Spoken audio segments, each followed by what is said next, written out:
Buenas tardes. De cara a otro 20 de mayo, en el que se conmemoran 45 años de los asesinatos de Selmar Michelini, Héctor Gutiérrez Ruiz, Rosario Barredo y William Wildow, madres y familiares de detenidos desaparecidos organizan esta mesa de diálogo en la que vamos a conversar sobre las raíces de la impunidad, sobre la importancia de la verdad y la justicia para el presente y el futuro de las sociedades, y sobre cuáles son hoy las demandas de madres y familiares de detenidos desaparecidos en esta coyuntura tan particular. Nos acompañan en esta mesa de diálogo Gerardo Caetano, historiador, docente de la Facultad de Ciencias Sociales de la Universidad de la República, Martín Fernández, también docente de la Facultad de Derecho de la Universidad de la República y abogado de IEL Sur, y Elena Zaffaroni, integrante de Madres y Familiares de Detenidos Desaparecidos, a quien vamos a darle la palabra en primera instancia para que se refiera un poco a cuáles son hoy las demandas de madres y familiares de detenidos desaparecidos, hoy y desde hace muchísimos años, y en esta coyuntura también tan particular. Elena. Bien, bueno, muchas gracias. Gracias a los tres por aceptar esta invitación y ponérsela a los hombros para conducirla y para hacer las preguntas que creemos importantes responder a la sociedad, entre todos ustedes que tanto analizan y saben y conocen, junto a nosotros que tenemos nuestros reclamos ya de tantos años.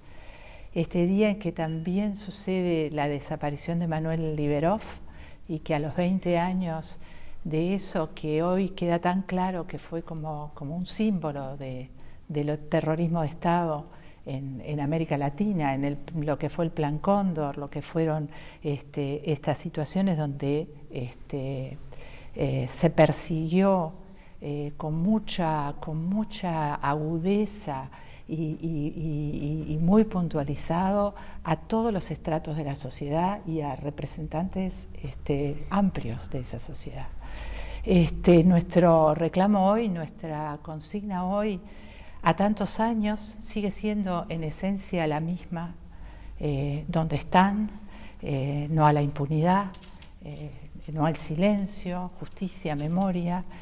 Pero esas mismas palabras, esas mismas consignas que levantamos tienen en esta coyuntura especial y al cabo de tantos años y al cabo de todo lo que vamos acumulando, a pesar de que la impunidad haya sido la marca en esta lucha, la respuesta de los sucesivos gobiernos no han sorteado el tema profundo de la impunidad sobre los delitos de lesa humanidad, no solo la desaparición forzada, lo que se sabe, lo que sucedió en toda la sociedad. Aunque tenemos esas mismas palabras, la profundidad hoy sobre el tema de la verdad, sobre el tema de la responsabilidad del Estado, que tienen en su seno la verdad y cómo cortar esta impunidad con todo lo que se ha demostrado en todos estos años de la información, de dónde están los que cometieron los crímenes, dónde están las instituciones que lo llevaron adelante, dónde están las complicidades. Resaltamos que llegamos a todo esto y a tantos conocimientos y a tanta profundidad en la misma consigna que tienen los desaparecidos en su vértice, gracias a la adhesión que va teniendo esta lucha, a la comprensión, al desarrollo de tantas iniciativas, al mantenerla, porque no es de nadie, de ninguna bandera partidaria, al mantenerla para todos, para todo el que quiera saber y tener un país con más verdad.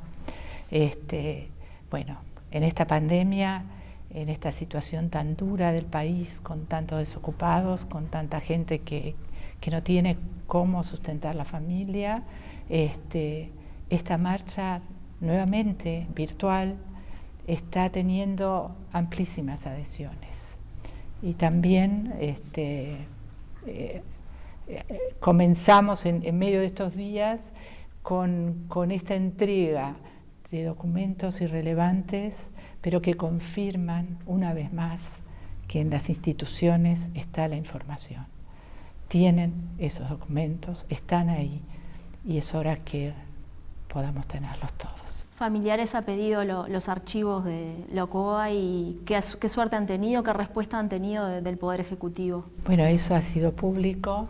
Pedimos los archivos porque en todos estos años, primero con la impunidad, de la ley de impunidad misma, que no se pudo presentar las causas en los juzgados, luego cuando se fue abriendo, los militares aportando, mintiendo, diciendo que no saben nada, que no tienen nada, se fue apelando a toda esa información que iba saliendo y que sigue saliendo a cuentagotas, y que se permitió comprender que los archivos están, que ellos se refieren a los archivos, que cuando hablan en los tribunales de honor se refieren a esa documentación que está, que eso existe, y entonces le presentamos al presidente Lacalle donde podían estar, o donde hay documentos que respaldan que esos archivos, que están diseminados mucho por todas las dependencias militares, tienen un lugar central, que ese lugar central es lo que era el comando donde estaba la OCOA, que seguro tienen que estar o ahí, o por ahí, o cerca, pero que están. No hemos tenido todavía respuesta y apelamos también a que este intercambio tiene más fuerza cuando se respalda por tanta gente. Martín, ¿cómo incide esta falta de información y esta ausencia de documentación clave en las causas que se llevan adelante contra represores y contra violadores de derechos humanos? Bueno, primero agradezco la invitación en nombre de IELSUR y en el mío también. La falta de documentación lo que nos muestra es que hay una falta de una política activa en encontrarlo. Y en relación a lo que decía Elena, la desaparición forzada es un crimen que la Corte Interamericana ha hablado de violaciones múltiples y complejas, ¿no? Y una parte de estas violaciones, que tiene que ver con la desaparición forzada como privación de libertad, más intervención de un funcionario del Estado o un particular que con aquiescencia del funcionario o del Estado permite que eso suceda, más la negativa a dar la información. Y esto justamente es lo que pasa con la negativa a dar la información, que tiene que ver y está relacionado con el dónde están, porque con esa información se podría saber claramente cuál fue el destino y tiene que ver con el derecho a la verdad que tienen los familiares. O sea, por eso la Corte habla de violaciones múltiples y violaciones complejas además, porque no es solo la afectación de la vida, la privación de la libertad, de la integridad física de la persona que lo sufrió, sino que es una continua y sistemática negación del derecho a la verdad que tienen las personas que sobreviven y que quedan buscando luego de tanto tiempo. Y seguimos hace 35 años que estamos transitando nosotros con muchas causas acompañando este derrotero de tratar de saber qué es lo que sucede, sorteando muchos obstáculos y esto de alguna manera es lo que genera un fenómeno de impunidad estructural, ¿no? 40 años, 35 años atrás de causas judiciales es demasiado. Además de la responsabilidad que le cabe a los gobiernos, a los sucesivos gobiernos en esta situación, ¿qué responsabilidad consideras que le cabe también al Poder Judicial y en qué sentido ha el Poder Judicial adoptado los estándares internacionales de protección de derechos humanos? ¿Cómo ves vos la situación en el Poder Judicial en particular? En particular, lo que sucede muchas veces es que hay como demasiadas opiniones con relación a sobre la prescripción o no, ese tipo de cuestiones que deberían estar laudadas por aplicación del derecho internacional de los derechos humanos, que es a lo que Uruguay se ha obligado, a lo que Uruguay dijo que iba a formar parte y tiene que respetar. Entonces toda esta idea del derecho internacional muchas veces no llega al Poder Judicial y es ignorado, ¿no? No sé si deliberadamente o por omisión, digamos. Pero lo que sucede es que no se facilita muchas veces no solo el acompañamiento de estas causas, sino muchas veces la presencia. Y hay personas que tienen que ir a declarar después de 10 años de haber hecho una denuncia, después de 20 años de haber hecho una denuncia. Y las personas se sientan ahí en la silla de los juzgados y dicen, ¿por qué me trae otra vez acá? Ese tipo de cuestiones creo que son dolorosas para las personas, que hay que evitarlas, porque además también son víctimas, o sea, no es que sean testigos ajenos al hecho, no son víctimas de la situación. Y muchas veces los estándares en este tiempo que se habla tanto de la protección de las víctimas y eso, cuando acompañás durante tanto tiempo esto, vas viendo que hay como una idea de, bueno, estas víctimas, bueno, no es algo que nos deba preocupar demasiado. Hay esfuerzos individuales, por supuesto. El problema es que a veces las cuestiones trascienden los esfuerzos individuales y por ejemplo, no llegar, un ejemplo muy tonto, en los tribunales de apelaciones, por ejemplo, y la Suprema Corte de Justicia, a las patrocinantes de estos casos no nos notifican las resoluciones. Nos enteramos porque tenemos que ir atrás a saber qué es lo que están diciendo los tribunales, etc. A nosotros, que somos los representantes de las personas que están con ese conflicto, con ese problema, y bueno, está como aceptado, no pasa nada, no notificamos a ellos. Entonces nosotros tenemos que andar atrás de todo eso. Y justamente esas cuestiones, a 40 años de que se empezaron las denuncias, no puede pasar. Si el Estado, si el Poder Judicial tiene una política activa en reconocer este tipo de cuestiones, tiene una política activa en que sin romper el principio de igualdad pueda darse cuenta de que hay un montón de causas que ya llevan muchísimo tiempo, que es necesario tratar de acelerar el proceso, de no tener dilatorias, de generar una estructura que acompañe a las causas que puedan ir más rápido, ¿no? En la tramitación. Bueno, si se tiene que ir a un tribunal de apelaciones por una apelación, que se vaya pero rápido, que haya disponibilidad de recursos, porque acá los meses, y los días y los meses y los años pasan y bueno, y siguen falleciendo personas que se van sin saber qué es lo que pasó. Gerardo, ¿qué efectos tiene esta situación de impunidad en la sociedad a futuro y en el presente también? ¿Y cómo entendés o por qué te parece que llegamos a esta situación? ¿Por qué? ¿Quiénes son los responsables de esta impunidad, de haber mantenido esta impunidad durante tantos años? Y también qué efectos tiene a futuro en la sociedad uruguaya. Bueno, en primer lugar, la impunidad es el antónimo, lo contrario, el concepto adverso de muchos conceptos. Tal vez por lo que refiere a nuestra historia, la impunidad es el antónimo de la libertad, de la democracia, de la justicia. No es creíble una democracia con impunidad. Y esto, bueno, en el caso uruguayo, debiera ser un elemento crucial, porque siempre el Uruguay, incluso desde su conformación como nación hasta, digamos, nuestros días, siempre se ha ufanado y ha sido visto como un país que tenía su utopía fundamental en la libertad y en la democracia. Bien, hemos perdido eso en algunos momentos dictatoriales, pero en épocas de, digamos, de democracia institucional, bueno, seguimos con impunidad.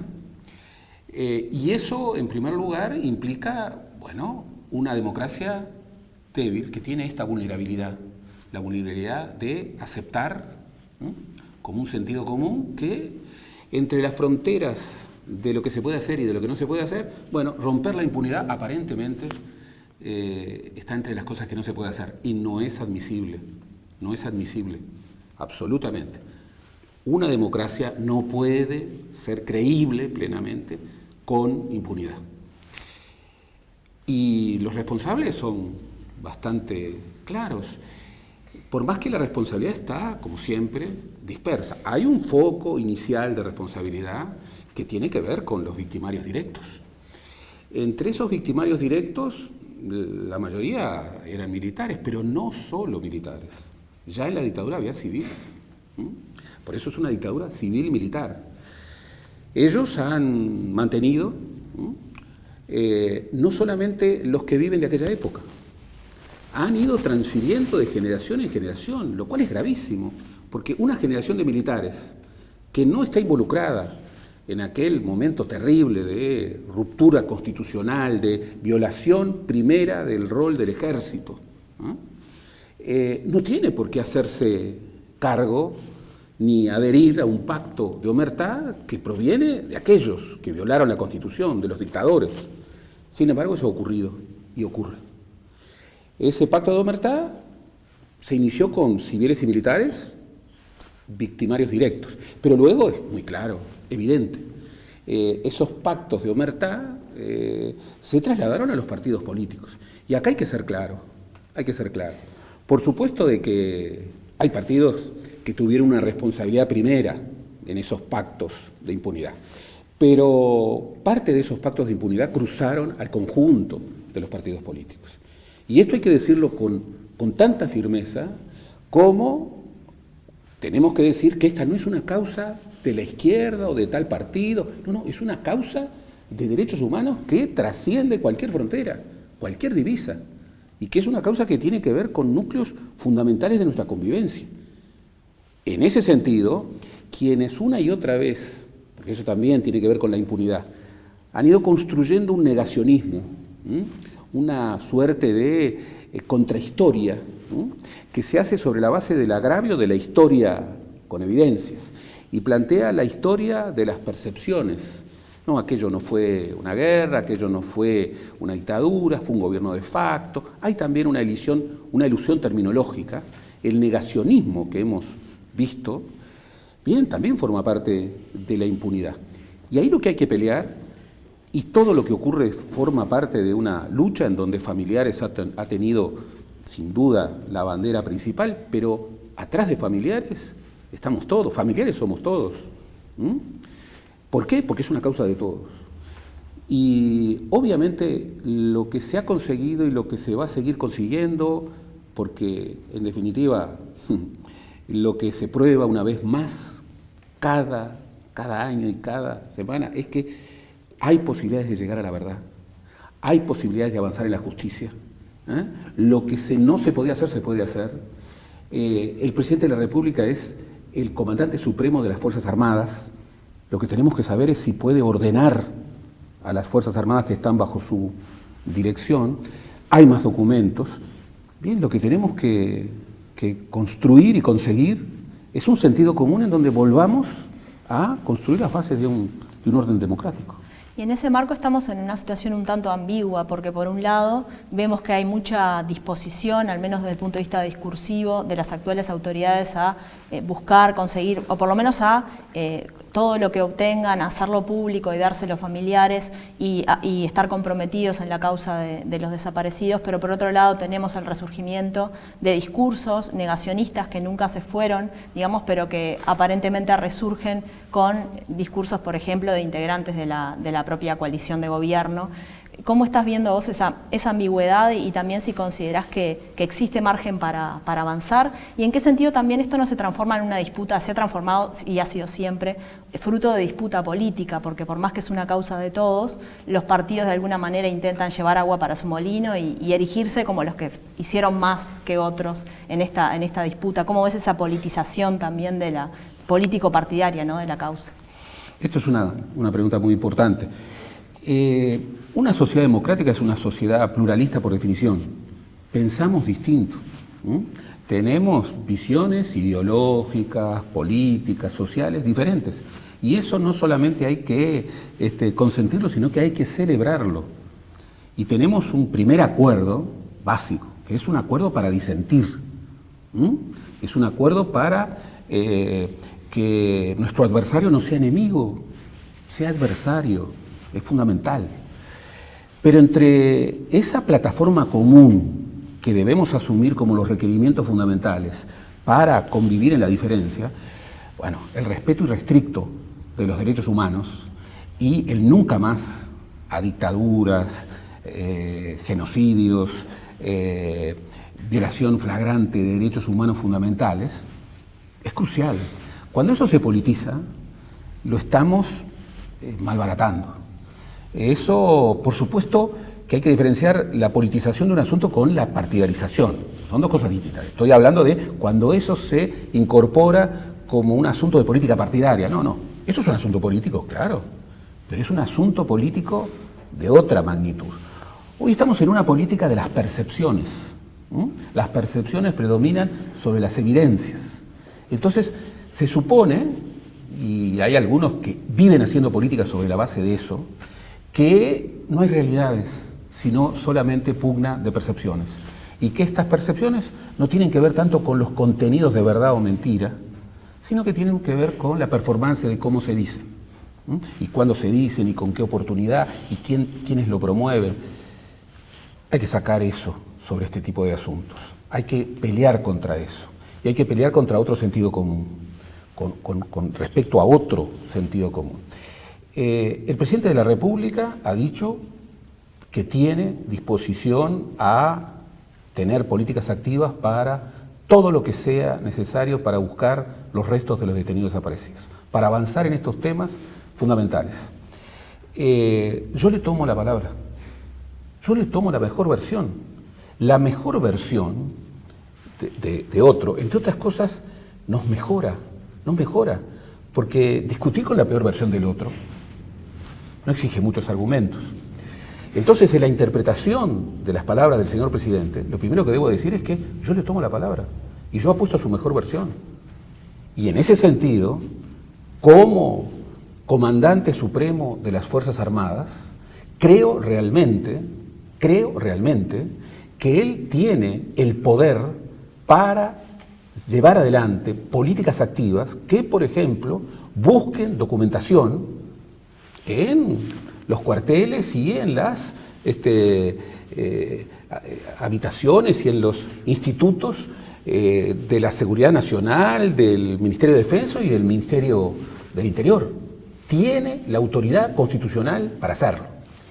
Y si hay bloqueos para que ello ocurra, bueno, cuenta con nuestro respaldo y el respaldo de miles y miles de ciudadanos, no tengo dudas que la mayor parte de los ciudadanos, que van a respaldar esa iniciativa. Que hay otros discursos negacionistas, que esos discursos negacionistas persisten y que son discursos que persisten contra la evidencia más directa y que persisten en muchos lugares y que en ese sentido persisten, digamos, defendiendo mentiras manifiestas. No tengo la menor duda. Yo de ellos no espero nada. Lo que sí espero es lograr un consenso ampliamente mayoritario de quienes no han incurrido en esos discursos negacionistas, absolutamente negadores de la realidad, y están dispuestos a dar su mejor versión sobre este asunto, que es un asunto fundamental de los requerimientos para construir una comunidad democrática y nacional. Elena, sobre estos discursos negacionistas, ¿considerás que son minoritarios? Y quería en Uruguay, porque en otros países estamos viendo que tienen mucha fuerza, ¿no? Pero en Uruguay, ¿cómo lo ves vos? Y también engancharlo con algo que es bastante evidente, y es que las juventudes de los partidos políticos, de todos los partidos políticos, están muy comprometidas con la causa de madres y familias de detenidos desaparecidos, que, como decía Gerardo, es una causa de todos y de todas, y están muy comprometidos. Entonces, en ese sentido, también, ¿cómo ven ustedes las nuevas generaciones y el papel que están jugando en esta lucha? No te sabría decir cuánto es la expresión, ¿no? Es llamativa la expresión del partido militar que llegara a tener escaños en el Senado, en el Parlamento. Eso nos impactó a todos, creo, como sociedad, a decir cómo es posible que ahí estén expresándose voces golpistas, reivindicando el golpe de Estado, ¿no?, en el Parlamento.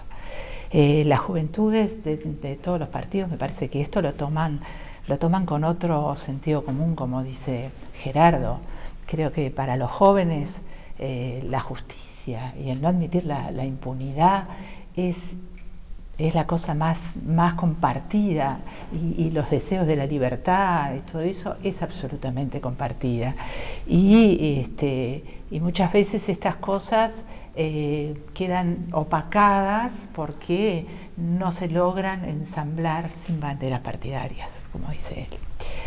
Pero sobre todo lo que decía Gerardo, me parece que la desaparición forzada es un crimen específico, un crimen que no va dirigido solamente a la persona a la que matan, a la persona a la que desaparecen su cuerpo, sino que la desaparición de su cuerpo es un segundo crimen, o tercero, luego de las torturas y todo lo que pasan antes los desaparecidos. Ese crimen de ocultamiento es un crimen que es responsabilidad del Estado. No solamente es que pueden hacer lo que pueden, sino que deben, porque lo está cometiendo el Estado hoy. Ese crimen se sigue cometiendo hasta que aparecen o los restos o se devela toda la verdad y se puede analizar cómo sucedieron las cosas y quiénes fueron los responsables y toda la cadena que hubo de responsabilidades para lograr esto.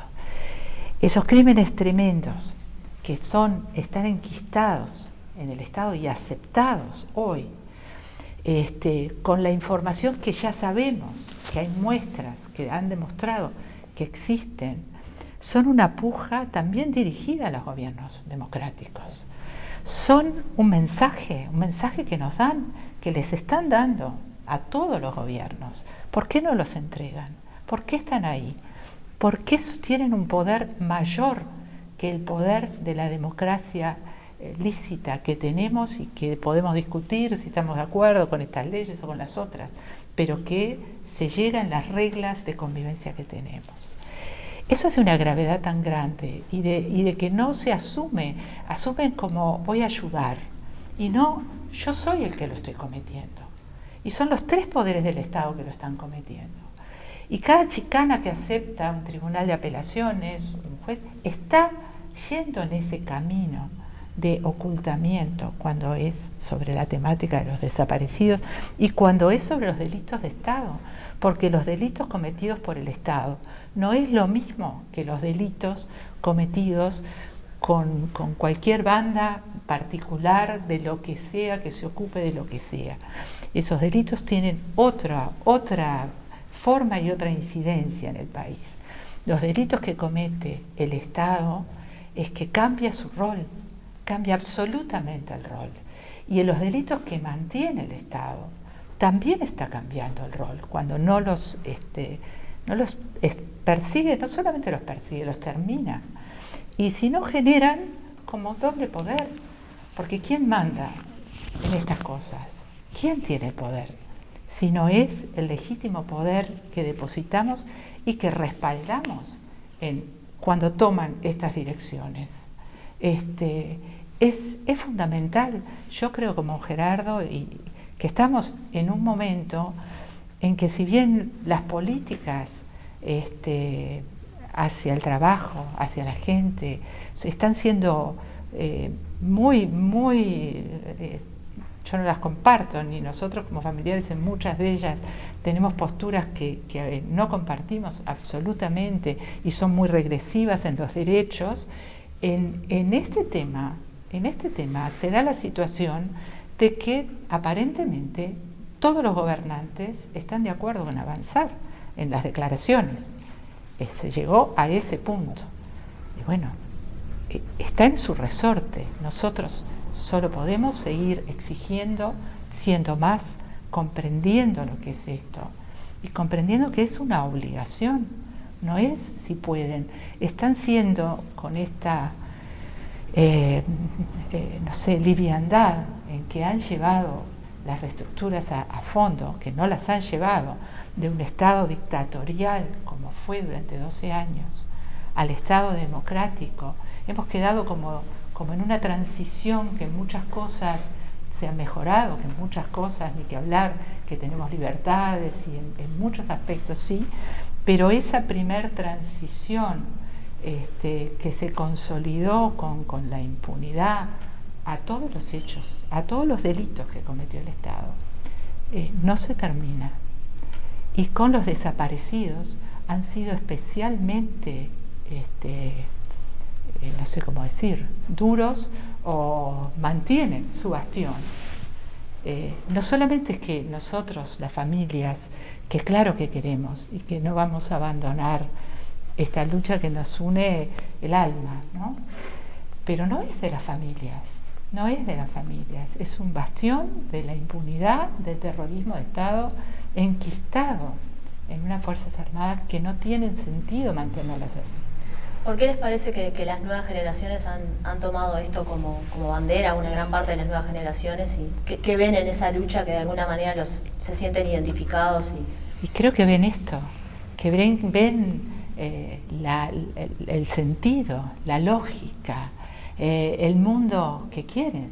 Ven, creo que no es que las jóvenes generaciones no piensen en política, no se ven reflejados en los políticos, que son tan contradictorios, y particularmente con el tema de impunidad, que no es solo la impunidad de los delitos de lesa humanidad.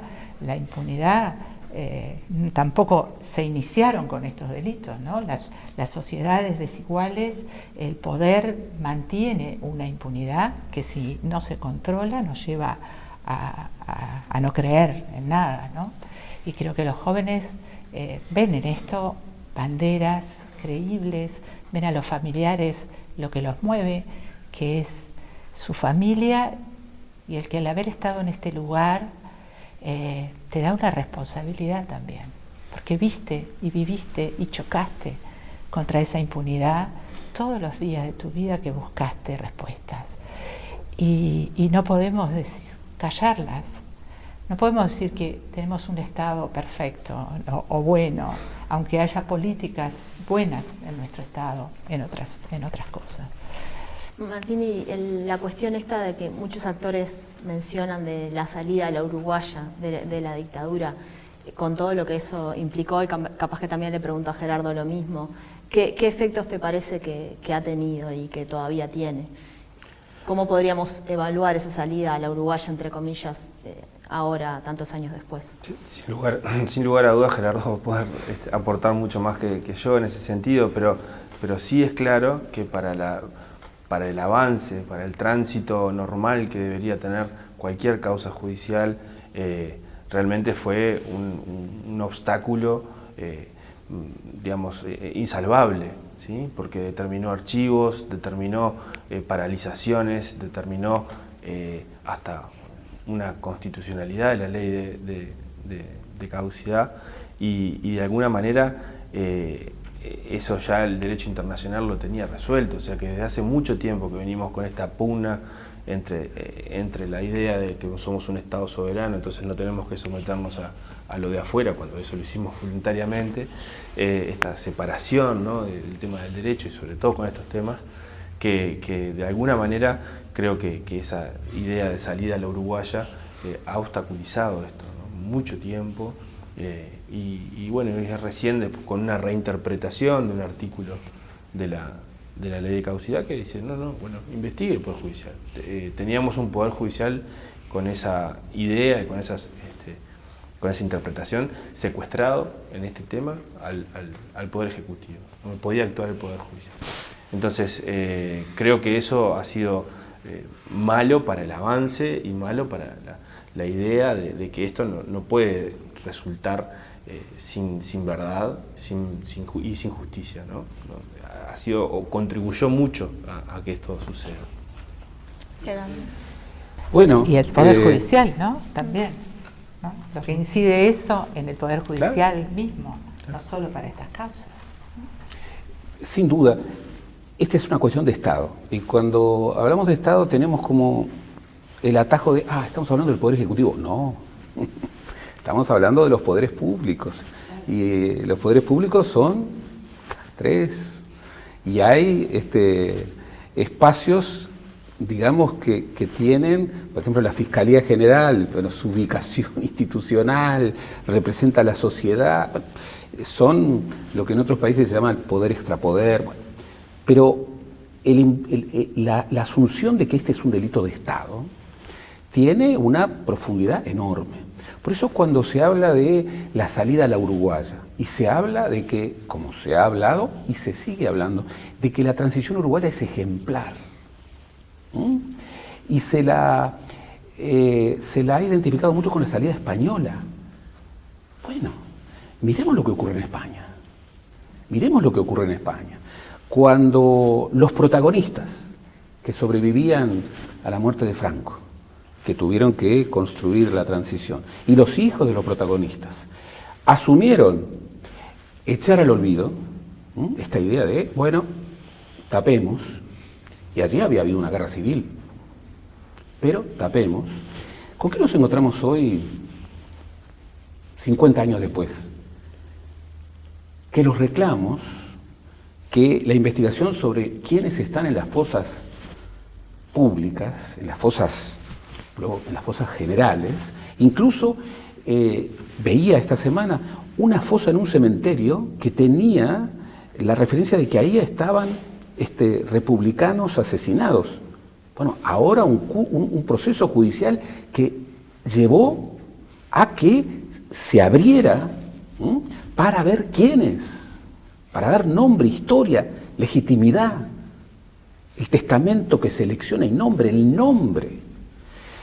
Eso que están impulsando nietos y bisnietos y las viejas, porque siempre, siempre, eso está diciendo que, bueno, cuando hablamos de la salida uruguaya y de la salida modélica, tenemos que pensar mucho. Bueno, estamos planteando como salida modélica una transición a la democracia con impunidad, sin verdad, con centenares de uruguayos que no saben lo que les pasó a sus familiares, con la violación al derecho, que es un derecho colectivo, a la verdad. Y los efectos que eso tiene, porque luego en España vemos las reivindicaciones del franquismo, por ejemplo, que ahora... Pero por supuesto, ¿qué nos dice que hoy, a 50 años de la muerte de Franco, resucite Vox? Y resucite manejando ideas comunes, sentidos comunes, absolutamente increíbles, y que tenga audiencia. Por eso... primero, tenemos que ver al mundo. El mundo siempre ha sido muy importante para nosotros. Nosotros somos descendientes de inmigrantes. No solamente, pero fundamentalmente. Miremos al mundo, siempre miramos al mundo. Y si en el mundo la salida a la uruguaya es consentida por la mayoría, bueno, pero en el mundo no, la salida a la uruguaya no es ejemplar. Al revés, al revés. Todo el sentido común de la literatura de la transición, que decía, por ejemplo, para preservar la cuestión de los derechos humanos y de las democracias hay que evitar entrar a fondo en las cuestiones de las violaciones cometidas durante la dictadura. El proceso mundial lo desmiente, lo desmiente. Porque se presenta como un destino inevitable, como que no había opción, digamos. Exactamente. Es un relato. Era inevitable. Era inevitable. Es un relato, por supuesto, profundamente ideológico, cargado de negacionismo y que busca eludir responsabilidades. Bien, esos relatos que insólitamente subsisten, hay quien en la política uruguaya dice, pasó demasiado tiempo, estamos juzgando a personas por lo que pasó hace 50 años, basta, miremos hacia adelante. O hay otros que dicen, no, acá hubo muertos de un lado y del otro, así que vamos a... No, es una responsabilidad de Estado. ¿Esto qué significa? Que el Estado debe asumir que tiene esa cuenta pendiente y que esa cuenta pendiente está conspirando no solo contra los derechos de los uruguayos de hoy, está conspirando contra las próximas generaciones. Las próximas generaciones seguirán hablando de este tema. Este tema no se cierra. Lo prueba Armenia, lo prueba el pueblo judío, lo prueban todos los pueblos que tienen pasados traumáticos. Los pasados traumáticos, el terrorismo de Estado daña en segunda y tercera generación. No es un asunto de los protagonistas de un tiempo, no es un asunto que caduca con el tiempo. No puede caducar y tiene mucho más que ver con el futuro que con el pasado. Entonces, la responsabilidad del Estado, del Poder Ejecutivo, pero también del Poder Parlamentario, del Poder Legislativo y del Poder Judicial, es asumir esa cuenta pendiente como una cuestión de Estado, frente a la que no cabe la ilusión. Y no hay nada mejor para desmentir la salida a la uruguaya, que va a contramano del orden internacional, que incorporar esa dimensión absolutamente clave, que es el derecho internacional de los derechos humanos. Y ahí nos falta mucho. Falta mucho en la educación, en la facultad, falta mucho en la construcción de una conciencia plena de que el país, el Uruguay, está obligado por su Estado de Derecho a dar cumplimiento a tratados que no está cumpliendo. A veces, Martín, se plantea eso como una cuestión de soberanía, ¿no? A nivel judicial, como es una cuestión, bueno, en realidad nosotros tenemos tribunales soberanos y los organismos internacionales de alguna manera vienen a, como a inmiscuirse, entre comillas, en las decisiones soberanas de nuestros tribunales. Hay esas ideas también dentro del Poder Judicial. Sí, y en los actores en general, muchos actores en general, tomando esta idea de relato que mencionaba Gerardo, también se ha instalado este relato de que esta justicia foránea, estos extranjeros que nos vienen a juzgar acá, que nosotros sabemos mucho y hacemos todo bien, en realidad en la evolución del derecho internacional, digamos, está anclada en el siglo XIX. Esta idea, ¿no?, de que yo hago todo bien y el tribunal extranjero no puede hacer nada conmigo.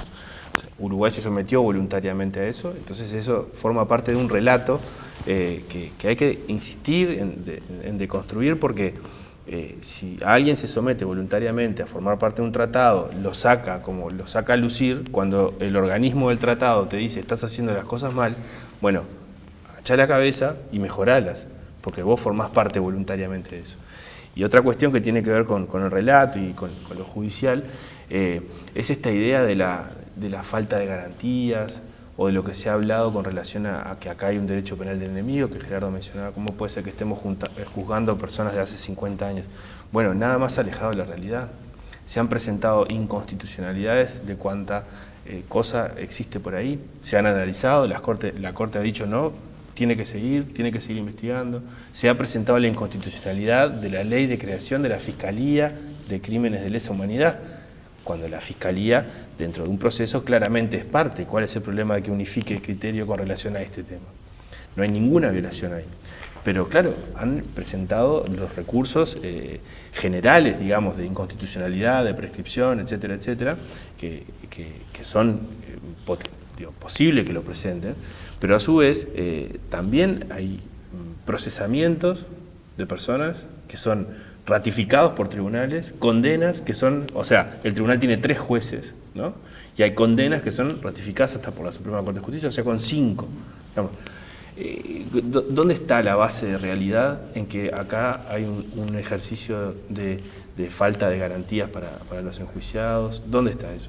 Entonces se construye un relato también con relación a la parte judicial que es totalmente perjudicial, porque abona esa teoría de, bueno, estamos jugando unos viejitos que están ahí pobres, cuando en realidad la situación corresponde a estricta justicia. Y la idea de avanzar en ese camino nunca ha sido con violación de derechos. Siempre fue dentro de las reglas de derecho, dentro de las reglas del juicio, dentro de las reglas de cómo se tramitan los expedientes. Bueno, es el código viejo, ¿no? Pero de cómo se tramitan. Nunca hubo violaciones ahí en el trámite del juicio. Y esto está ratificado por primera instancia, por segundas instancias, por Suprema Corte de Justicia. Entonces, esta idea de relato con relación a eso también es perjudicial. Elena, ¿y querías decir algo? No, me quedó resonando las cosas que decía Gerardo, ¿no? Que toda esa falta de responsabilidad, de asumir esa responsabilidad, también nos condena a que no haya transformaciones, porque todas esas instituciones y los mismos poderes del Estado debieron transformarse, tienen que transformarse. Nosotros siempre insistimos con las Fuerzas Armadas porque es lo que más directamente toca, porque los victimarios están allí y tenemos toda esta situación, pero es una realidad. Esas Fuerzas Armadas no se transforman si no hay verdad y justicia, y se siguieron formando de la misma manera hasta ahora. Y así con todo el Estado dictatorial. No se transformó. Si negás la existencia, si estirás esa transición, estirás ese pacto, es imposible que cambie la justicia, que cambie nada.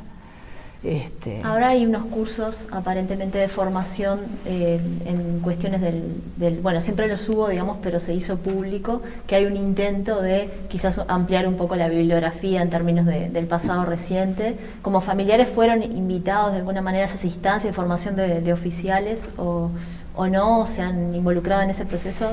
No. La verdad que no sé, pero hubo durante los gobiernos del Frente Amplio sobreviene esa idea. Pero esa formación y esas cosas que son importantísimas y que hay que hacerlas, tienen que estar precedidas de la acción, de la verdad, de lo que pasó, de conocer lo que pasó, de conocer cómo fue el accionar, un accionar que involucró también a todas las embajadas, a todo el poder civil del momento también, a las intendencias. O sea, la persecución a la gente fue algo generalizado. Las Fuerzas Armadas y la policía fueron un brazo ejecutor, pero actuó todo el Estado. Y las vas a transformar cuando partas del reconocimiento de la verdad, pero para cambiar, no se puede ni achicar el número, que es desproporcionado. Tenemos más militares que Brasil, es desproporcionado en todo sentido. Cuando estás precisando médicos, estás precisando educadores, estás precisando, bueno, hoy esta pandemia muestra claramente por qué tienen que vacunar el ejército. Todo bien que vaya la vacuna y todo, pero parece un sinsentido, ¿no? Teniendo la posibilidad de tener tantos médicos y que tenemos, y tantos enfermeros y tanta... Bueno, hasta en eso no te permiten cambiar, vas así, ¿no? Llevado a algo que no tiene razón de ser. Y el Estado se va creciendo en cosas que no tienen razón de ser para un Estado democrático. ¿Ustedes como organización esperan un reconocimiento institucional de las Fuerzas Armadas, de sus errores del pasado, un pedido de disculpas? ¿Esperan eso? O sea, eso lo decimos porque suena como básico, de que lo mini es como un inicio. Esperamos no porque eso sea el final de algo, es el inicio de decir, como reconocemos y nos arrepentimos, entregamos todo lo que tenemos. Damos vuelta a los cuarteles hasta que encontramos la información para saber qué pasó con cada desaparecido. Damos vuelta a todas las operativas en el extranjero para decir qué hicimos en Buenos Aires, qué hicimos en Chile, cómo raptamos los niños, cómo violamos las mujeres. Todo, decir todo. Si este es el inicio para eso, ahora sí es por eso. No, nosotros ¿qué quieren? ¿Un aval de un perdona tutti? No es algo personal, es algo institucional.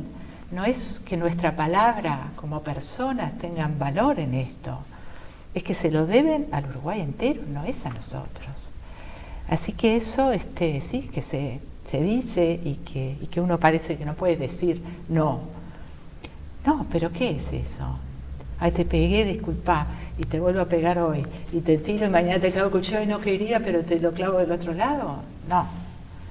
Entonces, tiene que demostrar, el gobierno tiene que demostrar que está al frente de esa institución. Se lo hemos planteado a todos los gobiernos. Y lograr lo que no se ha logrado hasta ahora, que es algo tan simple como toda la verdad. Y bueno, de cara un poco a esta movilización virtual que vamos a tener el 20 de mayo, el jueves, quería preguntarles un poco cómo fue para ustedes o qué sintieron en la movilización del año pasado, que fue muy particular, como muy fuerte y muy distinta capaz que en años anteriores, cuando no se pudo hacer la marcha, y también qué esperan un poco de este jueves, y sobre todo cómo vivieron un poco el año pasado, que hubo, bueno, mucha presencia por todos lados de la causa. Estamos en tiempo de pandemia. Se habla del pesimismo de la pandemia, que además tiene una larga historia. Son tiempos muy difíciles. Son tiempos en donde, más o menos replegados, nuestros derechos están allí y, como se señalaba, lo primero que hay que exigir es la realidad. Bien, yo tengo muchas diferencias respecto a cómo el gobierno está encarando este asunto, entre otras cosas porque no parece asumir la realidad. Sin embargo, aún desde eso,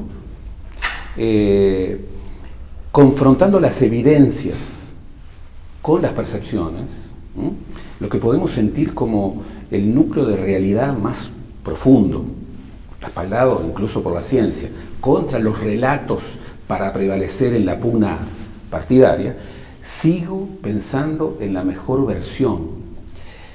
Eso, por ejemplo, nos llevó a un hito, para mí, en la celebración, en la conmemoración del 20 de mayo del 2020. Era dificilísimo pensarlo. ¿Cómo imaginar una marcha sin marcha? Y sin embargo, fue una muestra radical. Yo creo que esta es una causa radical. Cuando hablo de causas radicales, siempre hay pocas causas radicales. Son las causas que van a la raíz de los asuntos. Bien, esta es una de ellas. Sí, el año pasado, una señal fortísima, fortísima. Aquellas memorias, ¿no? Planteaban personas absolutamente dispares, diferentes, desde visiones distintas, con historias distintas, con edades distintas, con generaciones distintas, que sin embargo estaban unidas, ¿no? Y un momento de pandemia exige ciertas cosas que nos unan, más allá de las diferencias. Estaban unidas en una evidencia, no en una percepción, en una evidencia.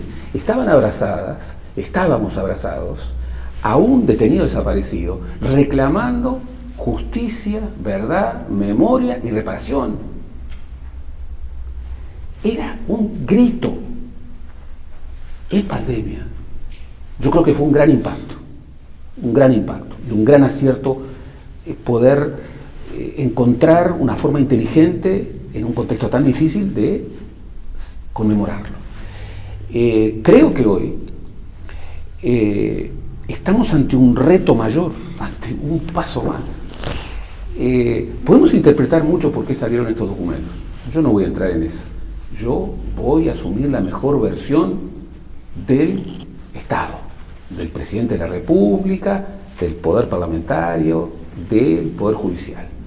Se probó de manera definitiva que hay documentos y que están accesibles a una política activa. Bien. Se probó, bueno, que ya los discursos negacionistas seguirán, pero confrontarán con documentación irrebatible. Pero se probó que, primero, nosotros siempre, alguna vez se dijo, sacrifiquemos la justicia para llegar a la verdad. La historia muestra la evidencia de que ese no es el camino. Llegamos siempre a más verdad con más justicia, no con menos justicia, con más justicia. Llegamos siempre a más verdad con exigencia permanente, con lucha.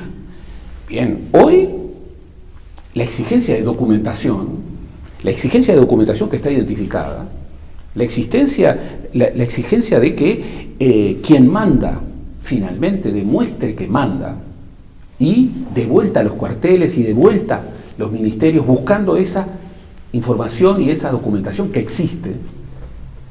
Bien, yo tomo esa exigencia y la tomo desde la mejor versión de un presidente de la República. A mí me parece que contribuyó como esta marcha sin marcha que decía Gerardo, contribuyó como una descentralización, me parece, ¿no? Como que se obligó a la gente a innovar y a tratar de demostrar de alguna manera y estar presente de alguna manera, que generó como que por todos lados se sintiera que había presencia de este acto de recordación, de esta exigencia de justicia, de esta exigencia de memoria, de verdad.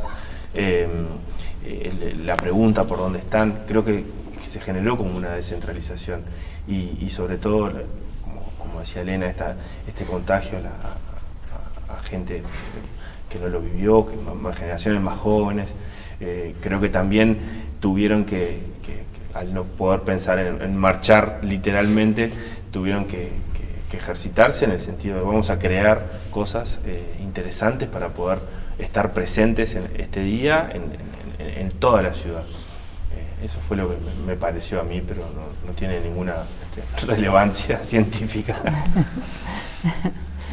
Y vos, Elena, y bueno, también, ¿qué están pensando desde de familiares para que la gente también se entere de qué se está pensando? Nosotros lo mismo, en el sentido de que creo que el año pasado, por todas estas cosas, como dijeron ellos, la gente fue activa.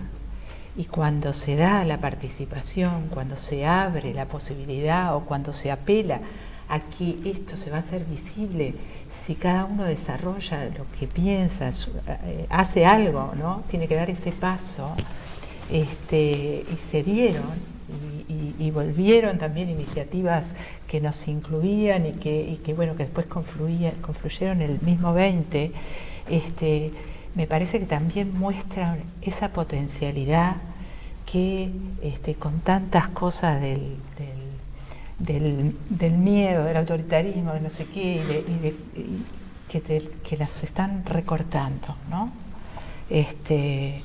Parece que no tuviera nada que ver, pero tiene que ver que nosotros apoyamos el plebiscito de la LUC, justamente porque tiene que haber participación ciudadana en el ida y vuelta de las leyes. No puede ser esto sin que la gente participe, sin que todos los colectivos involucrados se les cambian sus condiciones, se les cambian sus derechos o se les cambia sus posibilidades sin poder participar de una manera abusiva. Así que también participamos de eso porque creemos que es parte de esto mismo, es parte de llenar de sentido a nuestra democracia en las cosas que nos tocan. Y fue súper conmovedor el año pasado. Bueno, todas las marchas lo son, todas las marchas tienen siempre una expresión de un inmenso cariño hacia nuestras madres, que están ahí, siempre muy presentes, las que no están muy presentes junto a esas fotos, a los desaparecidos que significan todo esto, y el no poder estar todos en esa inmensa marcha se siente, o sea, se ve lo otro y se siente esta posibilidad. Pero cada vez creo que la gente está tomando, por lo que nos llega de todos los lugares del interior del país, organizan sus propias actividades con mucho más, no sé, no esperando hacer lo mismo, sino confluir, a decir juntos presente a las 7:30 de la tarde, que es cuando se va a emitir por todas las plataformas de YouTube, por TV Ciudad, no sé bien, después ya se va a decir que los nombres, las fotos, y para decir presente a la vez.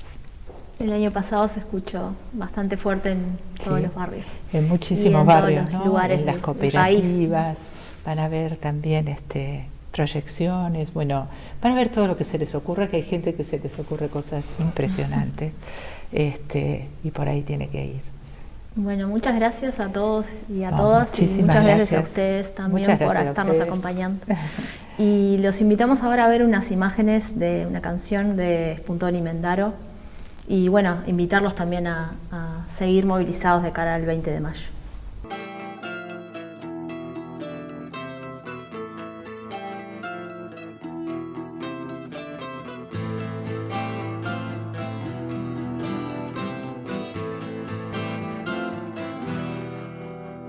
Prefiero las flores rojas, también andar con vos, pisar las baldosas flojas que esconden tanto dolor, oír el viento de mayo que pregunta dónde están aquellos seres amados con los que añoran estar. El silencio nos unió, la emoción me dominó, fotos viejas de personas presentes que alguien robó y no paran de ocultar, son cobardes sin piedad, escondidos en un búnker que les dio la impunidad.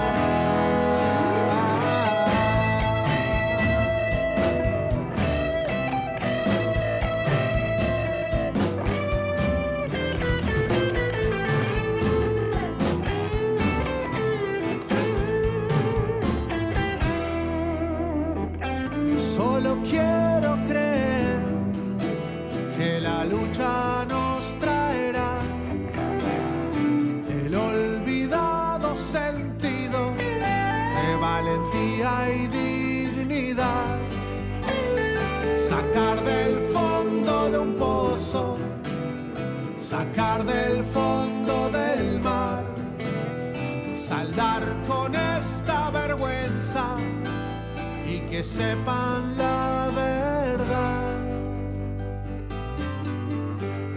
Señora de pelo blanco, de infinita bondad, tómeme bien de la mano, porque hoy me va a acompañar, abrazando a la familia de los que quieren juntar las piezas de cada historia que aún no pudieron sanar.